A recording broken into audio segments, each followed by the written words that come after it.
Filipenses capítulo 1, isso, achar no celular é mole, quero ver, achar no papel, Filipenses, são 4 capítulos só, capítulo 1, eles vão botar no telão, pode projetar aí, versículo 1, eu queria ler, e aí eu vou pedir para eles acompanharem comigo aqui, vamos lá, diz assim: Paulo e Timóteo, servos de Jesus Cristo, a todos os santos em Cristo Jesus que estão em Filipos, com bispos e diáconos, a vocês graça e paz da parte de Jesus Cristo, nosso Senhor. E aí eu disse, por que eu sempre falo isso? Graça e paz da parte de Jesus Cristo. Agradeço ao meu Deus toda vez que me lembro de vocês.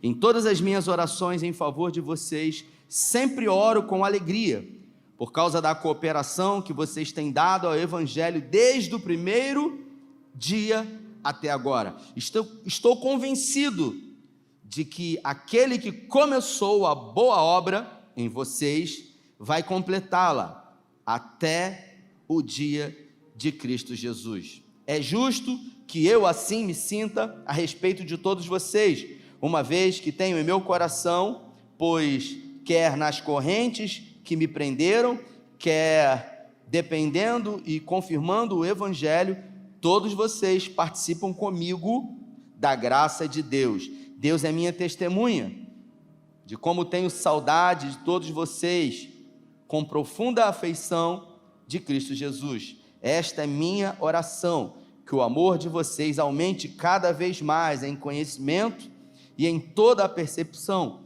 para discernirem o que é melhor, a fim de serem puros e irrepreensíveis até o dia de Cristo, cheios do fruto de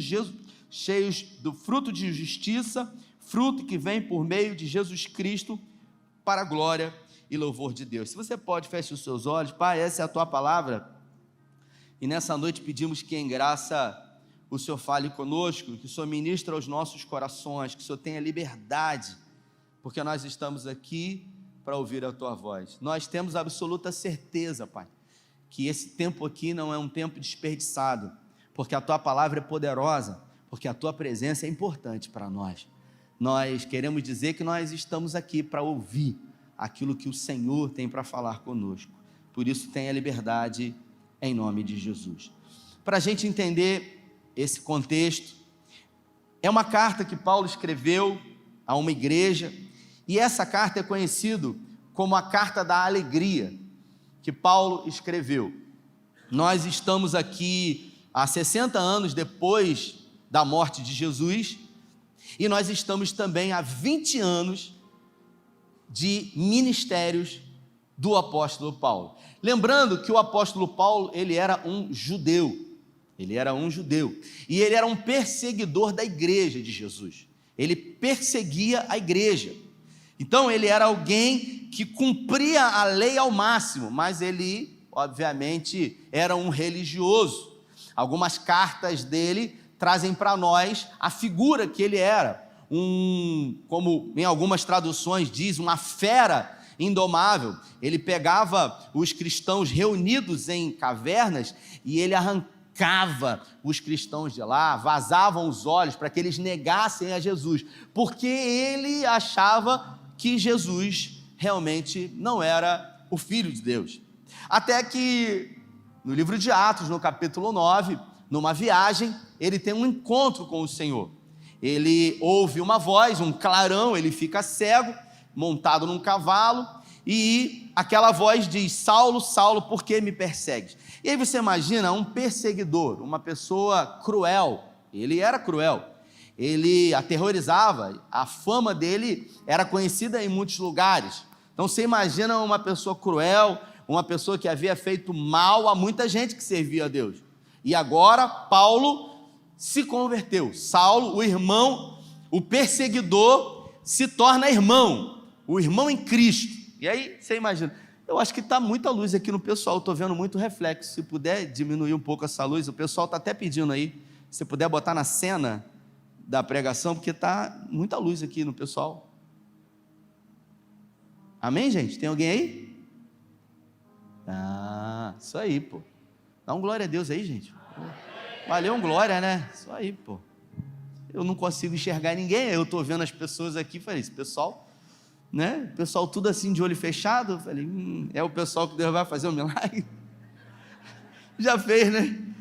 Então, voltando para Paulo aqui, o irmão Paulo se converte, aí o irmão Paulo fez mal para um monte de gente, e o irmão Paulo agora está na igreja, e o irmão Paulo agora sentou do lado de Zé, do lado de Fabi, do lado de Lucas. Não, o irmão Paulo não vai sentar do meu lado, o irmão Paulo eu quero dar uns tapas nele, igual eu vi um desenhozinho um dia desse, Adão correndo, né, a imagem no céu, Adão correndo e todo mundo atrás dele para dar uns tapas nele, porque depois que ele comeu a maçã, do suor do seu rosto comerá o teu pão, a culpa é tua.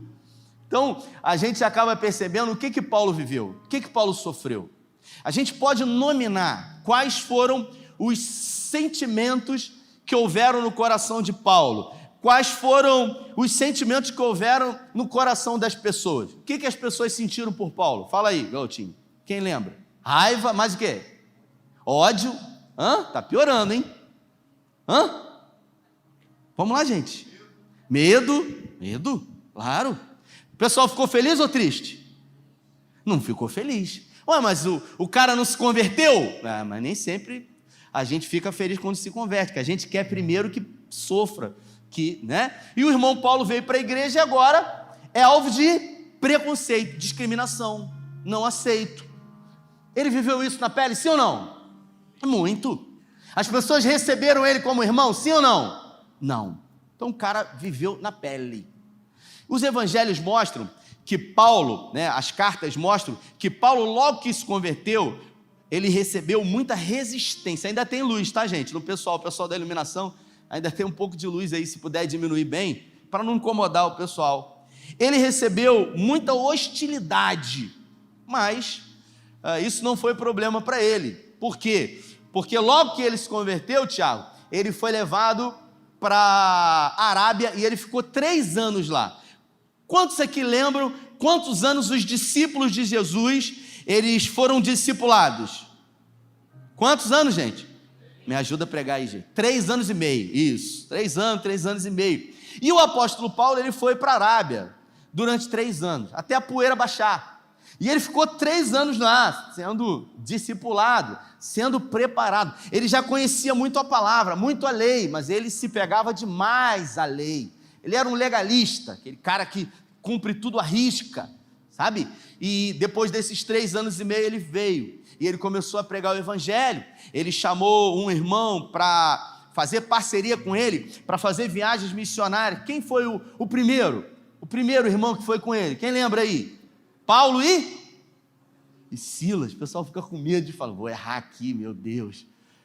Paulo e Silas, e ele fez algumas viagens com Silas, viagens essas que ele plantou igrejas. Então, a partir do momento que a graça de Deus alcançou a vida dele, ele falou, não vivo mais eu, Cristo vive em mim. Então, tudo o que eu faço agora, a partir de agora, é para a glória de Deus.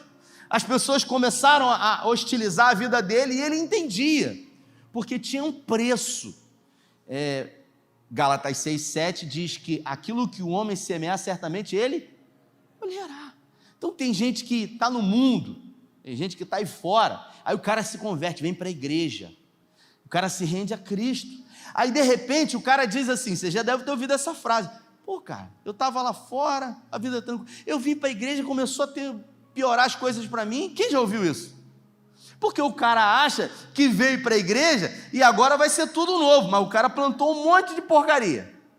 Aí vem para cá, igual aquele pastor que falava assim, ele ia nas penitenciárias, você deve lembrar quem é, e ele pegava o microfone e botava na boca do preso, aí falava assim, ora comigo aí, Senhor Jesus, me tira daqui, me liberta. Aí tinha uma hora que ele falava assim, rasga os meus processos. Pô, rasga o processo? Peraí, meu irmão, o que você fez, rapaz? Como é que vai rasgar processo? Você tem que pagar pelo que você fez, cara. Ué, você fez, você tem que pagar, diante dos homens que você fez. E Paulo, ele teve que pagar, obviamente, isso, ele viveu isso na carne. Só que agora, nessa carta aqui, ele se encontra há 20 anos pregando o evangelho. há 20 anos servindo a Deus, e há 20 anos sendo contrariado por muita gente, inclusive pelos de dentro. E nessa carta, quando ele escreveu a carta aos Filipenses, Paulo se encontrava preso em uma prisão domiciliar em Roma. Ele estava em Roma, preso, e ele tinha que pagar pela sua hospedagem, pela sua alimentação, pela caneta que ele escrevia, pela tinta, pela pena, pela caneta, pelos pergaminhos que ele escrevia. Ele tinha que pagar com o próprio trabalho dele. Então o que ele fazia? Ele escrevia cartas para igrejas que ele havia plantado em vários lugares, pedindo aos irmãos ofertas, para que pudesse auxiliá-lo sobre isso. Agora, uma pessoa que teve a vida que ele teve, se converteu genuinamente, passou 3 anos na Arábia, e passou depois 17 anos pregando o Evangelho, mas não é pregando o Evangelho em Cabo Frio, é pregando o Evangelho em lugares onde ele sofreu perseguição, onde ele foi apedrejado, onde ele viveu naufrágio, onde ele passou frio, onde ele passou fome, onde ele foi verdadeiramente perseguido. E depois de 20 anos sendo perseguido, ele está escrevendo uma carta preso, repita comigo, preso, numa prisão domiciliar, algemado a um guarda romano que fazia turno. Por quê? Porque a primeira vez que ele foi preso, ele fugiu, lembra lá? Eles estavam na cadeia, Paulo e Silas, e aí eles começaram a fazer o que, Bia? Cantar. Pensei que você ia falar orar, mas você é levita, não vai falar isso, né? Tá igual o irmão que estava pregando um dia desse, Julico. Ele falou assim, Lázaro era o que de Jesus? Aí tinha uns pastores assim atrás. Aí ele falou, primo. Aí ele, irmão. Não, amigo de Jesus. O cara não sabia, falou que era primo. O outro irmão, não, amigo de Jesus. Aí, Então, eles adoraram a Deus e eles foram libertos. Então, o carcereiro ia se matar e Paulo falou, não, rapaz, não se mata não, que a gente não vai fugir para nenhum mal acontecer com você. E aí o que aconteceu? Eles saíram da cadeia e havia rumores de que ele era alguém que fugia. Então, para agora ele não fugir novamente, ele era acorrentado a soldados. E aí Paulo resolve escrever essa carta da alegria, né? Eu falei até no Instagram que é o segredo da felicidade, e é o segredo não segundo eu, mas segundo o apóstolo Paulo que escreveu. E aí a primeira coisa que ele faz na carta é orar, é a primeira coisa, dizendo que está orando pelos irmãos. Então ele não diz, como é que vocês estão? Não, ele já começa a carta orando. E aí eu queria ler alguns textos aqui e fazer algumas citações. No versículo 15, é verdade que alguns pregam Cristo por inveja e rivalidade, mas outros o fazem de boa vontade. Estes o fazem por amor, sabendo que aqui me encontro para a defesa do Evangelho. Aqueles que pregam por ambição egoísta, sem sinceridade, pensando que me podem causar sofrimento enquanto estou preso. Mas o que importa? O importante é que, de qualquer forma, seja por motivos falsos ou verdadeiros, Cristo está sendo pregado e por isso me alegro. Ou seja, tinha muita gente que não se alegrava com ele. E quando ele foi preso, muitos irmãos começaram a celebrar. É igual aquela gente que tem um pessoal que de repente acontece coisa ruim com ele. Aí você se alegra com aquilo que de ruim aconteceu com o seu irmão. Isso não é um sentimento que vem de Deus. E Paulo disse que aconteceu exatamente isso. Mas ele disse, não tem problema, porque essas pessoas continuam pregando a Cristo. E o importante não é o que elas pensam ou sintam ao meu respeito. O que realmente importa é que Cristo esteja sendo pregado. De fato, continuarei a me alegrar, pois sei o que me aconteceu e resultará em minha libertação, graças às orações de vocês e o auxílio do Espírito de Jesus Cristo. Aguardo ansiosamente e espero que em nada serei envergonhado. Ao contrário, em toda a determinação de sempre, também agora, Cristo será engrandecido em meu corpo, pela minha vida, quer pela morte ou pela vida, porque para mim o viver é Cristo e o morrer é lucro. O cara fala o seguinte, eu só tenho um objetivo, quer Cristo ser glorificado, quer num tempo de adversidade, quer num tempo de fartura. Ele entendeu perfeitamente que existe um propósito de Deus na vida dele, e que esse propósito de Deus não é perfeito aos nossos olhos, onde uma vez que aceitamos a Jesus, só vai acontecer coisa boa na nossa vida. Não, coisas ruins também vão acontecer.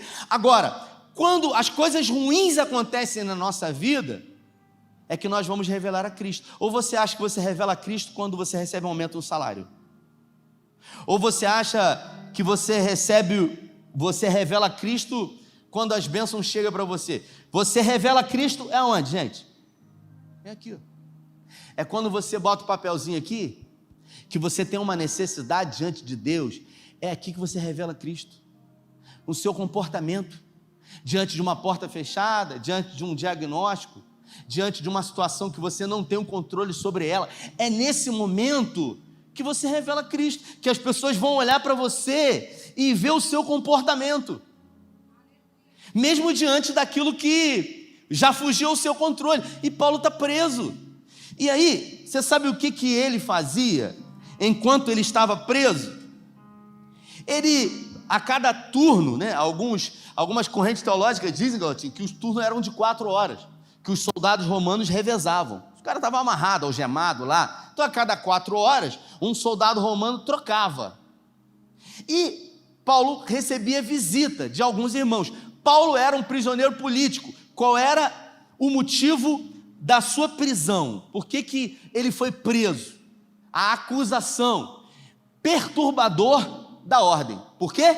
Porque ele pregava o evangelho. Ele só pregava. E o cara foi preso por isso. Ele podia dizer o seguinte: poxa, me converti, estou há 20 anos pregando o evangelho, e agora eu estou aqui preso. Ele podia estar com esse sentimento, sim ou não, gente? Claro, porque eu estaria com esse sentimento. E ele está como? Alegre. E você sabe o que ele fez? Cada vez que um soldado romano trocava de turno, ele contava as histórias da vida dele para o cara. Ele contava os testemunhos daquilo que tinha acontecido na vida dele. E depois de 4 horas, o cara ouvindo os testemunhos do que Deus tinha feito na vida dele, sabe o que acontecia? O cara se convertia a Cristo. E ele começou a entender um propósito de Deus nisso. Tanto é que quando ele saúda em uma das cartas, ele fala assim: saúdos da casa de César. Ele está falando quem? Da guarda romana. Porque muitos haviam se convertido. Porque o cara era obrigado a estar amarrado com Paulo ali no seu turno. Enquanto você estiver aqui, meu irmão, você tem que me ouvir. E ele tacava a palavra no cara.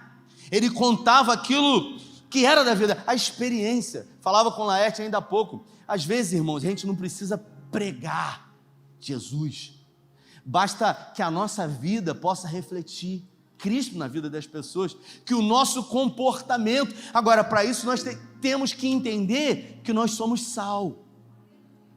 Quem gosta de comer churrasco aqui? Gosta? É verdade, aleluia, glória a Deus. Prometeram picanha, não comi ainda, mas vamos ver. Vamos mudar de assunto. Glória a Deus. Vamos falar de uma carne boa. Fábio, sem ser picanha, qual é a carne boa? Para churrasco? Ó, dá água na boca. Qual a carne? Fala aí. Outra. Fala outra. Contrafilé. Quem gosta de comer um contrafilé aí, gente? Na chapa. Meu Deus.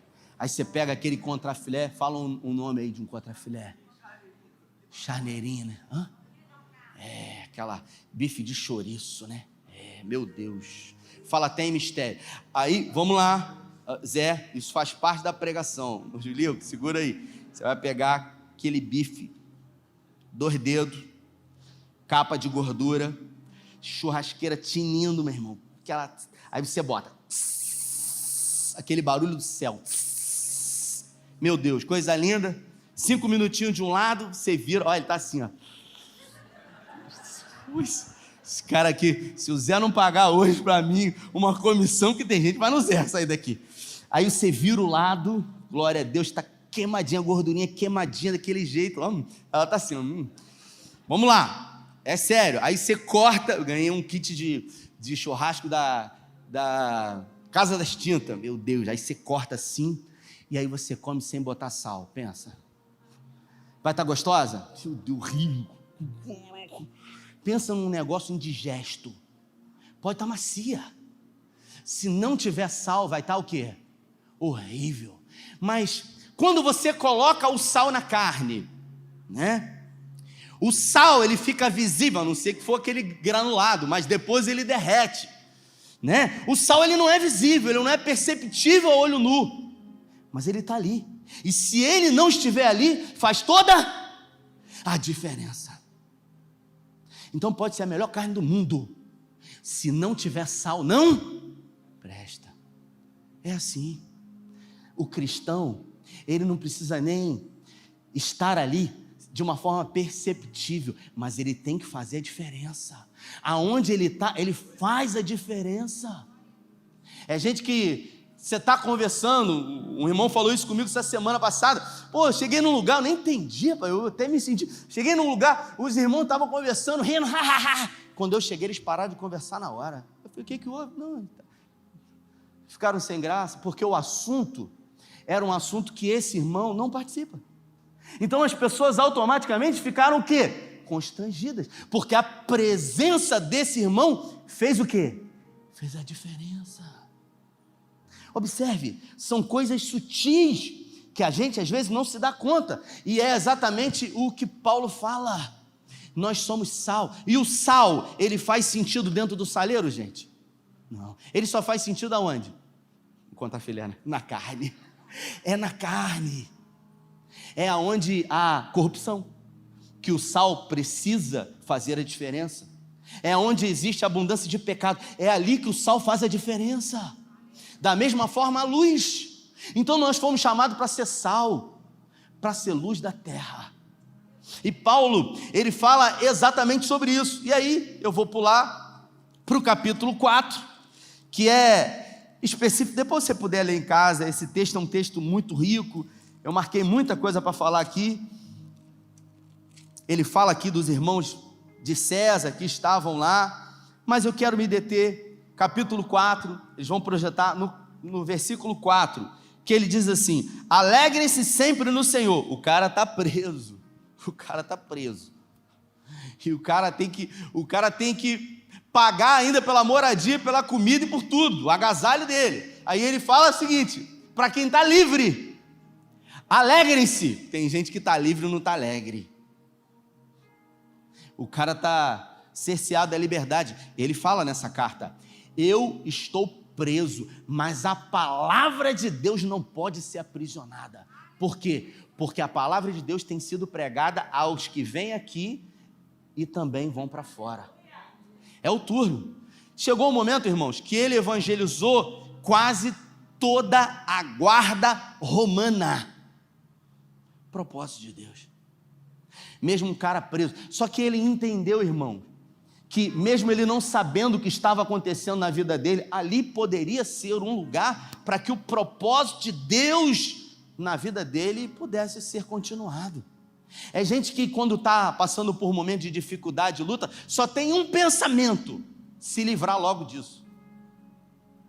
É gente que está, irmão, um dos sentimentos mais verdadeiros que existe, sabe, Zinho? Um dos sentimentos mais verdadeiros que existe, sabe qual é?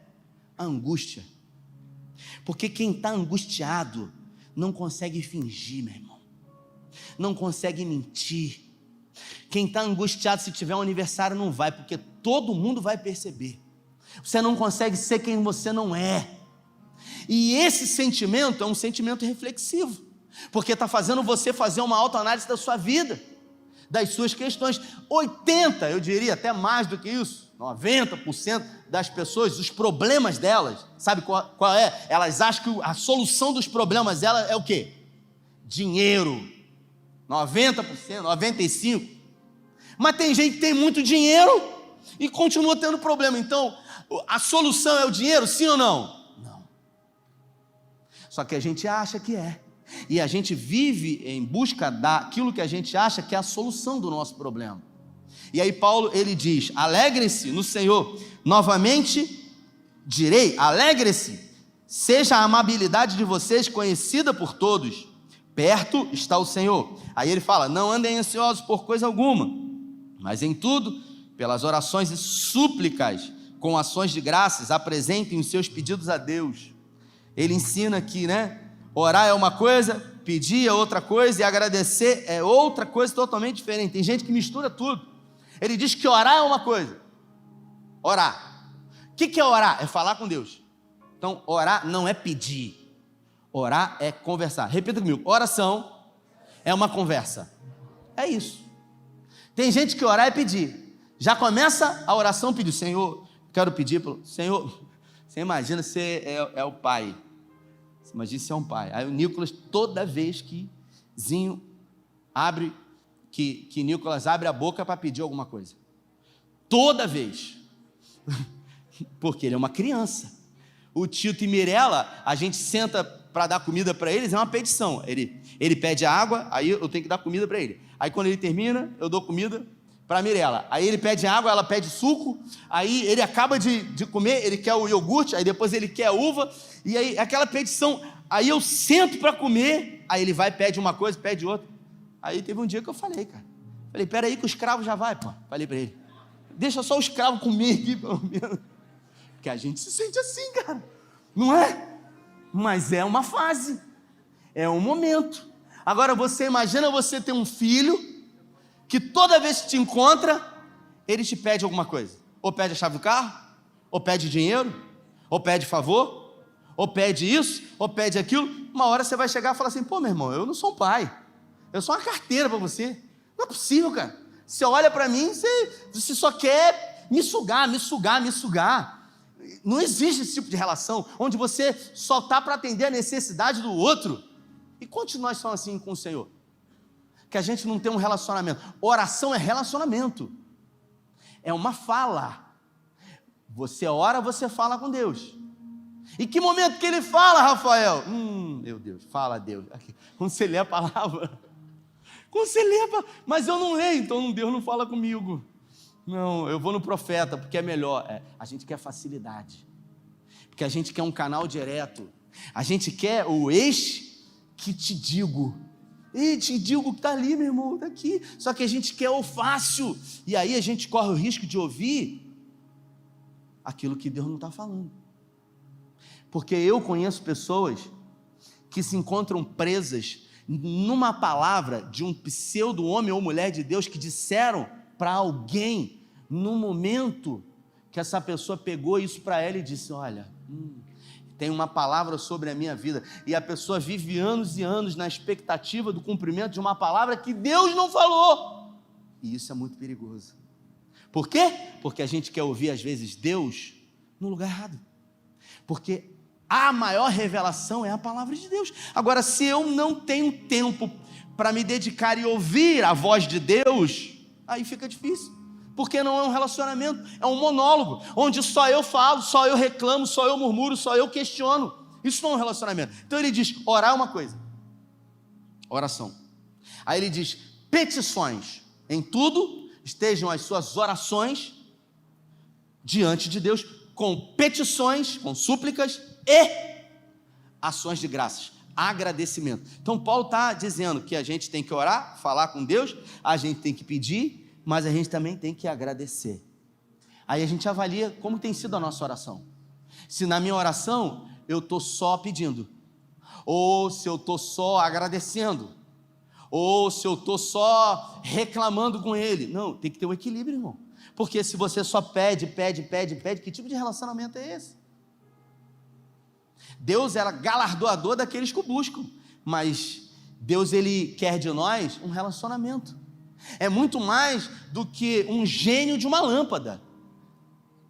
Porque, pensa comigo, o gênio você esfrega, ele aparece, e aí ele diz para você o quê? Faz 3 pedidos. É o sonho de muita gente. É igual o cara que esfregou a lâmpada, e aí o gênio apareceu e falou para ele: olha, você tem direito a um pedido. Um pedido. Ele falou: só um, não eram 3 no filme? Pois é, ele está em crise, né? A situação está difícil, agora é só um pedido. Agora tem o seguinte: aquilo que você pedir para você, o seu inimigo vai receber em dobro. Pensa aí, o que você pediria? O que você pedir para você, você vai receber. Mas o seu inimigo vai receber em dobro. Pergunta para quem está do seu lado, o que você pediria? Meu Deus. Aí o cara chega pro gênio e fala assim: eu quero ficar cego de um olho.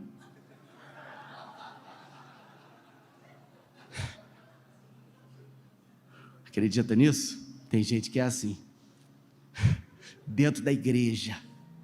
Glória a Deus por... Você está achando que é piada, é brincadeira? Tem gente que se alegra com a derrota dos outros, cara.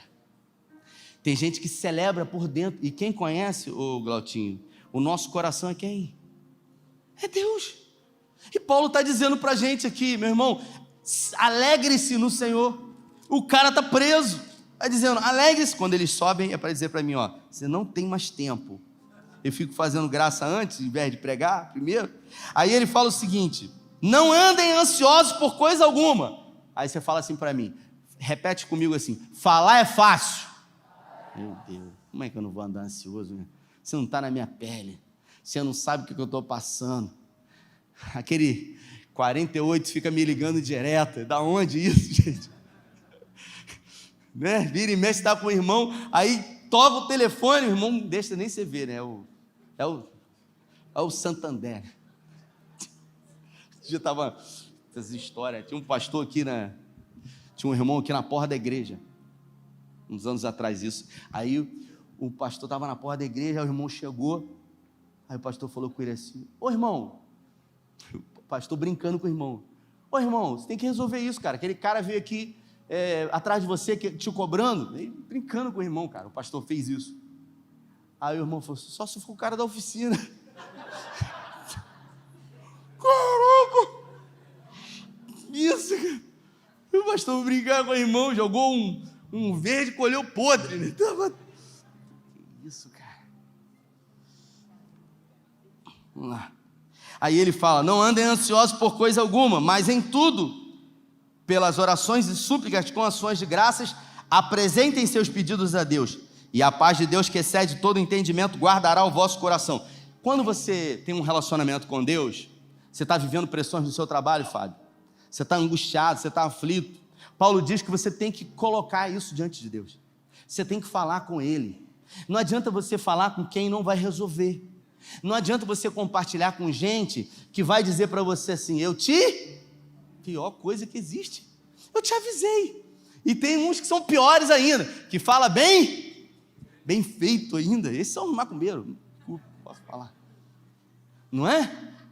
Aí Paulo fala o seguinte, aqui ó: não andem ansiosos por coisa alguma, antes em tudo estejam ante de Deus, com orações, súplicas e ações de graça, os seus pedidos diante de Deus, e a paz de Deus, que excede todo entendimento, guardará o vosso coração. Ou seja, se você fizer isso, tiver um relacionamento com Deus, William, se você colocar, se você ler a palavra de Deus, ouvir, porque isso aqui são conselhos, gente que errou, acertou, conselhos, a palavra de Deus. Um texto que você lê hoje, você lê amanhã, você percebe aquilo que você não percebeu, porque isso aqui não é um livro qualquer, isso aqui é a palavra de Deus, isso aqui se renova, e aí você recebe isso, esse refrigério, essa paz que excede todo entendimento. Aí ele fala: a paz que excede todo entendimento guardará o vosso coração e a mente de vocês em Cristo Jesus. Agora, o cara está na luta, não ora. Ele vem para o MacGyver, como eu falei domingo, resolver, o pastor. Ou o gerente do banco, Laerte. Não, Laerte. Deus vai usar Laerte para poder resolver todos os meus problemas. Porque a solução dele está no homem. Igual a irmã que veio aqui. Não tinha falado que era irmã, a gente tem gay agora. Meu Deus. A irmã veio aqui, aflita, uma mente confusa. Eu achei... Eu vou falar a verdade aqui, eu achei que tivesse endemoniada. Falei, cara, não é possível. E aí contou uma história confusa, eu falei: irmão, você está muito confusa.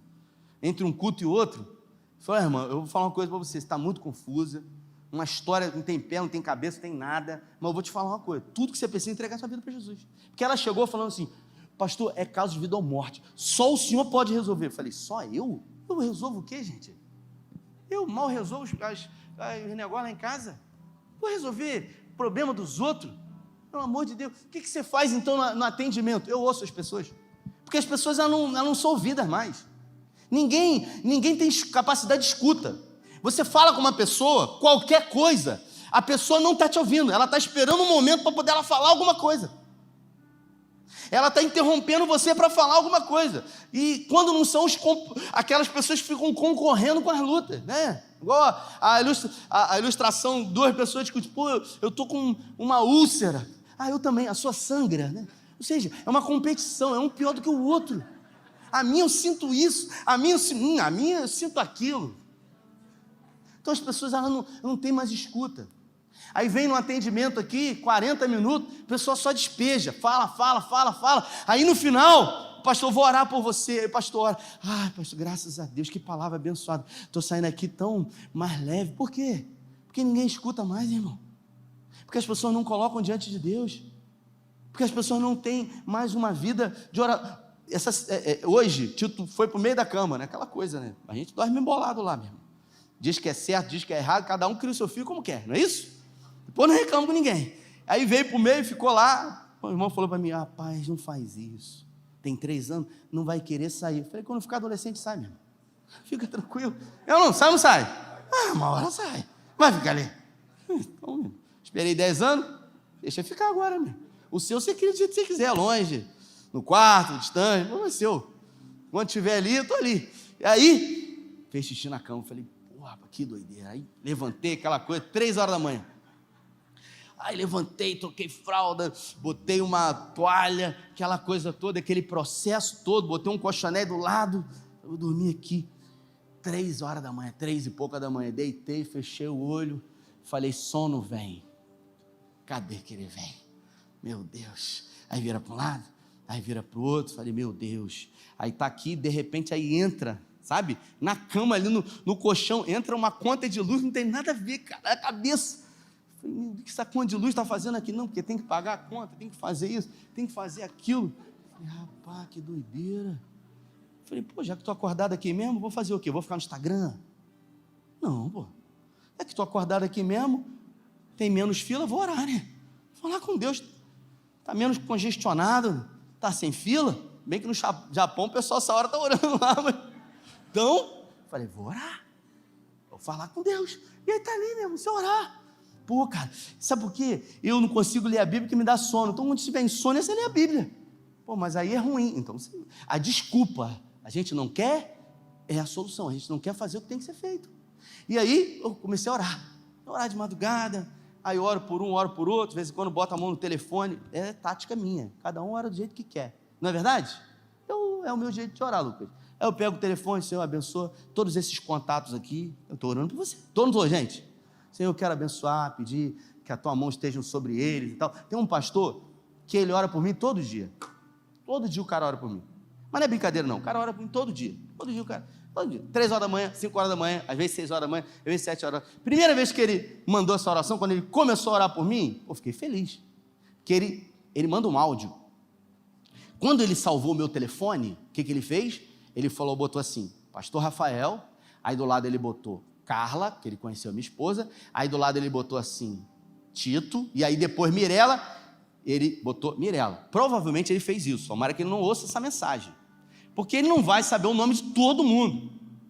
E aí na oração, não é aquela lista de transmissão, o cara fala o meu nome na oração, aí o cara fala assim, eu quero entregar a vida do teu filho, pastor Rafael nas tuas mãos, quero orar pela irmã Carla, quero orar, pastor, pelo Tito, pela Mirela. Pô, você se sente como, cara?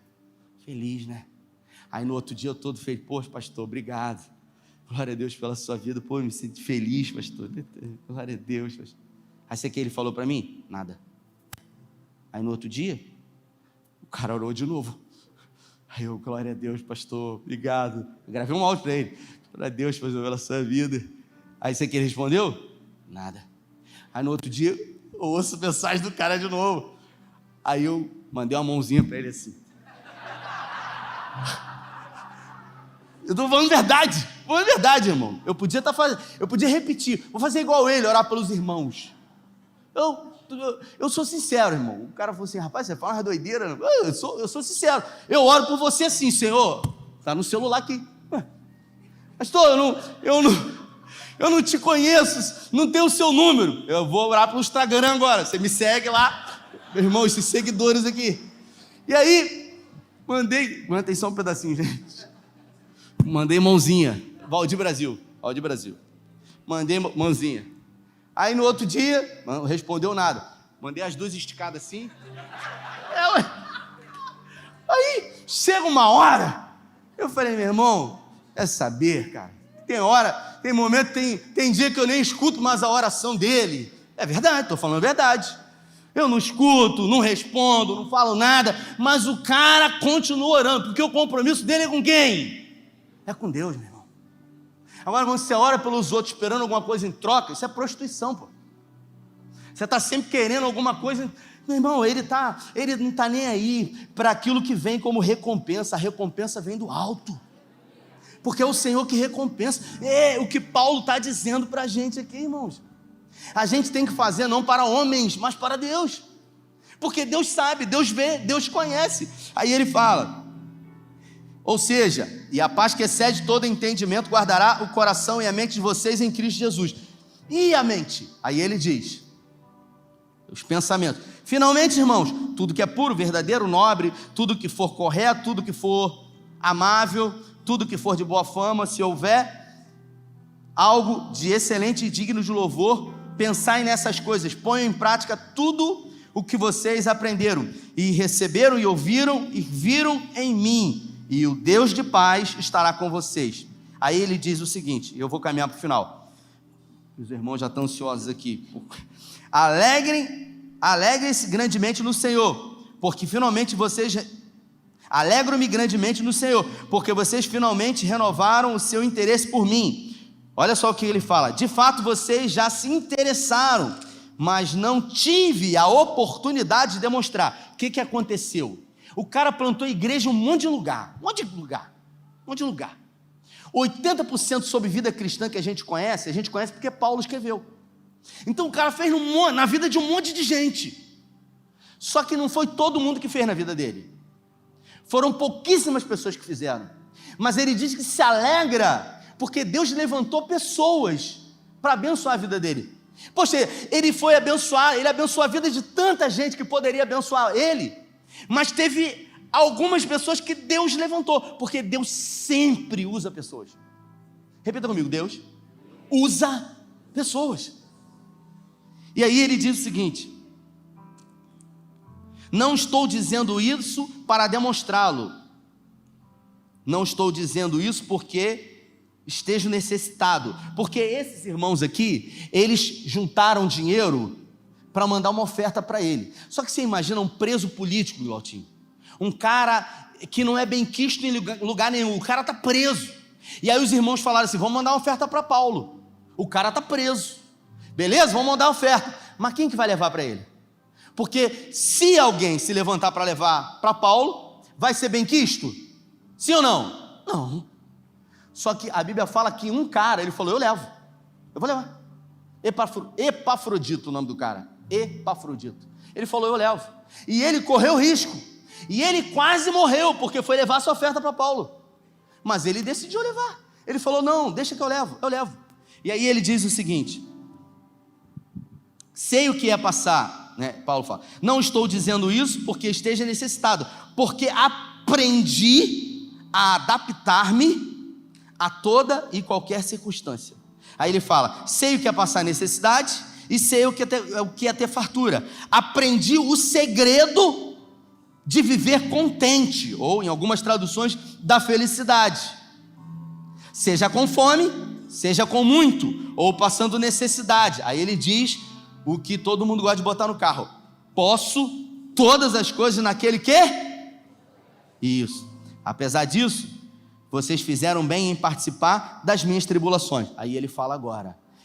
É como se o cara dissesse o seguinte, eu estou na mão de Deus, meu irmão. Mesmo passando dificuldade, eu vou encontrar uma maneira de seguir o meu propósito aqui, porque eu entendo que a dificuldade ela não é eterna. Mesmo vivendo um tempo de fartura, eu sei que isso aqui também não é eterno. Então eu vou revelar Cristo aqui, ou vou revelar Cristo aqui, não importa. Eu posso todas as coisas naquele que me fortalece. Pode tudo. Pode inclusive passar por dificuldade, receber diagnóstico e não murmurar e reclamar, entender que Deus pode todas as coisas. Aí ele vai agora aqui, finalizando, ele diz o seguinte, Versículo 15.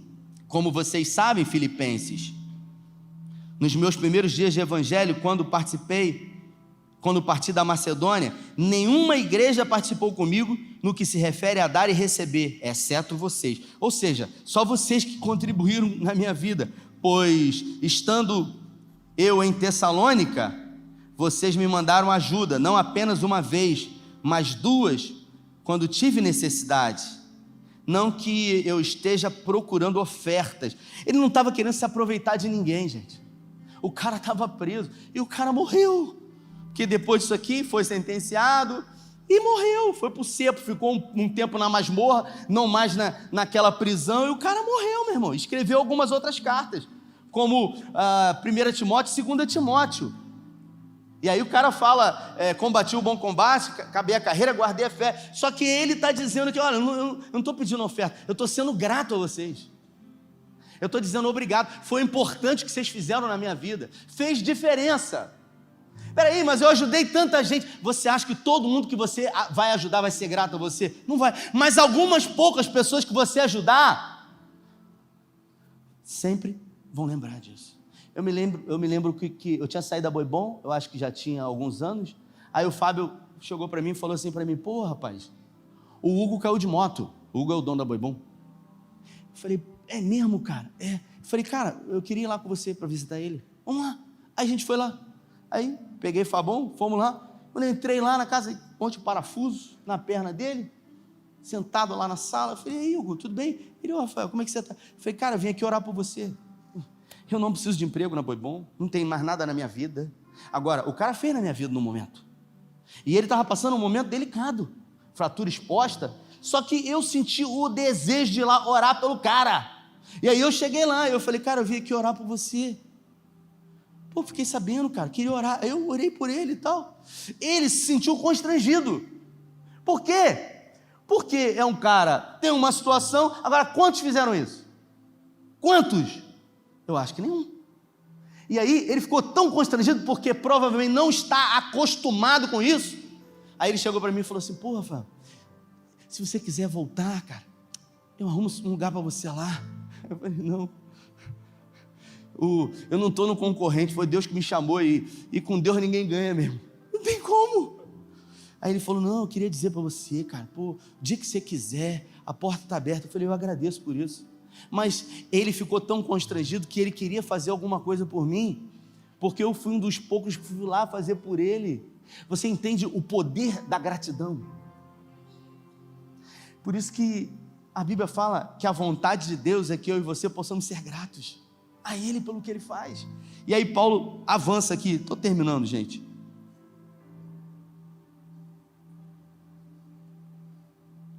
Versículo 18. Recebi tudo, o que tenho é mais do que suficiente, estou amplamente suprido, agora que recebi de Epafrodito os donativos que vocês enviaram. São uma oferta de aroma suave e um sacrifício agradável, aceitável e agradável a Deus. O meu Deus suprirá todas as necessidades de vocês de acordo com as suas gloriosas riquezas em Cristo Jesus. O nosso Deus e Pai seja a glória para todo sempre. Amém. Se coloque de pé, feche os seus olhos. Eu resolvi trazer essa mensagem hoje de uma forma diferente, para que você entenda que as lutas e dificuldades, elas sempre vão existir, sempre. Viver é ter que lidar com impossibilidades e possibilidades. A gente sempre vai ter mais não do que sim, a gente vai ter sempre menos do que gostaria, mas Deus sempre cuidará de nós e nos dará aquilo que a gente precisa. Vai ter momentos que vai ter mais do que a gente precisa, vai ter momentos que a gente vai ficar um pouco mais apertado. Agora, nós é que vamos escolher se a gente quer revelar Cristo na dificuldade ou só no momento de vitória.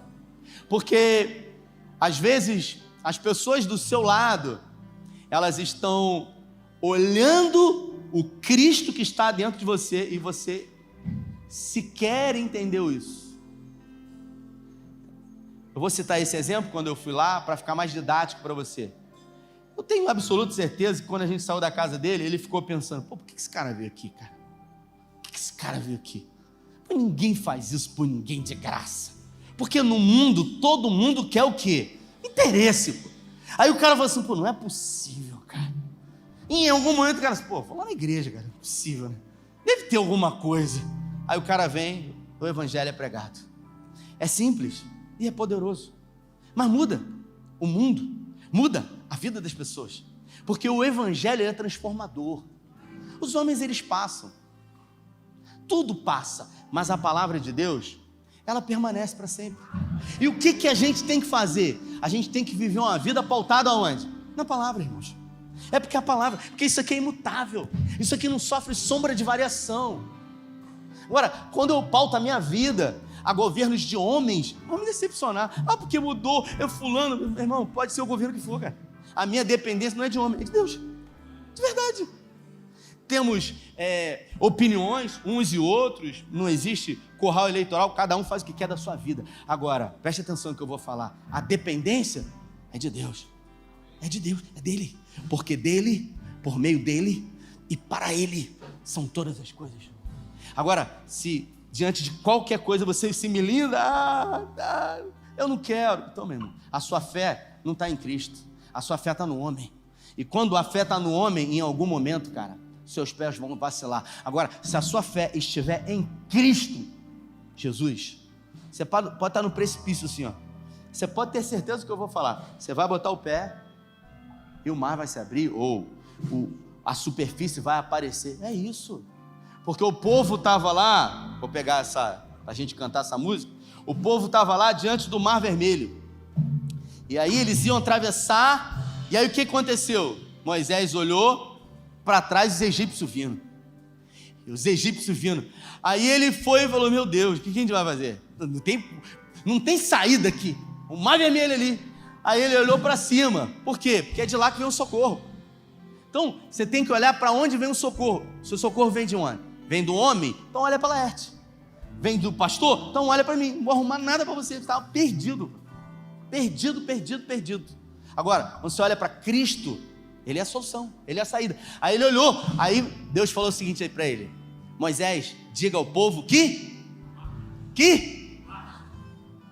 o mar abriu antes ou depois? O mar abriu antes ou depois? O mar só abriu quando o povo pisou na água. A gente quer que o milagre aconteça antes, mas o milagre não acontece antes. Por quê? Porque primeiro, o que tem que ser exercitado?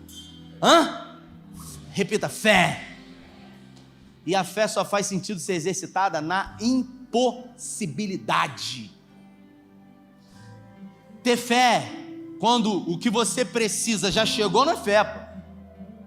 É o que Paulo fala, a esperança que se vê não é esperança. Porque como alguém pode esperar aquilo que está vendo? Você só espera o que você não está vendo. Quem está esperando alguma coisa em Deus aí? Levanta a mão. Se você não está vendo, você está esperando. Agora, se chegou, não está esperando. Agora não chegou, estou esperando. Então, Paulo diz, se esperamos o que não vemos, com paciência esperamos. Confiando, dependendo. Mesmo que não saia como a gente planejou, mas certamente como Deus quis. Porque melhor é o final das coisas do que o princípio delas. Então, quando eu caminho por fé, depois eu vou pegar esse texto, mas é uma mensagem muito poderosa. Aquele momento que Jesus mandou os discípulos atravessarem o mar, e ele veio andando sobre as águas, e Pedro falou, se és tu, permita-me ir ter contigo. Fica aqui que você vai ser o Pedro. Pedro não era magro assim não, Pedro era mais gordinho. Aí você imagina, Pedro estava no barco e falou, se és tu, permita ir ter contigo. Aí Jesus estava andando, eu vou fazer Jesus estava andando, aí você vem andando, isso. Aí quando chegou no momento, parou aí, chegou no momento, o texto diz que Pedro começou a olhar para onde? Para onde, gente? Isso, aí o que aconteceu com ele? Começou a afundar, afunda aí, fica de joelho aí. Isso, obrigado. Olha só o que o texto diz que ele afundou. Um dia eu vou pregar esse texto aqui. E aí o texto diz que ele gritou o quê? Salva-me. Ele gritou.